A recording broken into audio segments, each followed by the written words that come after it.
Salut, mercredi 12 juin 2024. Bon, par rapport au live de tout à l'heure, là, on va justement voir un petit peu le mépris des journalistes par rapport aux sujets sociétaux et tout ça. Donc là, cette dame-là, qui s'appelle Malika Sorel, vraiment, donc vous avez vu, hein, le pins, franchement, elle s'est bien débrouillée. Donc elle a expliqué un petit peu, elle les a mis un petit peu mal à l'aise. C'est vrai qu'on en discutait tout à l'heure avec Mork et Fab, bon, ça tape dessus, mais franchement, elle est forte, hein, vraiment, elle les a rembarrés, elle les a renvoyés dans les cordes, donc c'est vraiment l'heure, tu vois. Et du coup, bon, il commence à parler, et voilà ce qui se passe.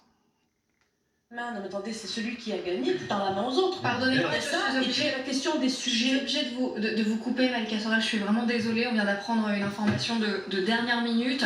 On vient d'apprendre le décès de Françoise Hardy à l'âge de 80 ans. C'est Thomas Dutronc, son fils. Voilà, bon, ça suffit. Donc du coup, il est 23h51, ils sont en train de discuter de politique. Ça se chicane. Bon, c'est un bon débat assez intéressant. À 23h51, ils ont interrompu donc cette dame dans son élan. Et après, ils sont partis, donc je ne vais pas vous le faire parce que moi, ça ne m'intéresse pas, sur Françoise Hardy. Donc Françoise Hardy, qui est morte et qui a 80 ans, donc qu'est-ce qu'on en a à foutre? Eh ben, elle avait plus d'importance qu'un débat très intéressant entre donc la représentante du Rassemblement national, Malika, et Laurent Geoffrin et tous les débiles qui étaient sur le plateau. Simplement ça. Et ça démontre tout. C'est-à-dire que LCI, depuis 2 jours, pas un mot sur l'Ukraine. Ça fait 2 ans qu'ils nous pètent les couilles tous les jours sur l'Ukraine.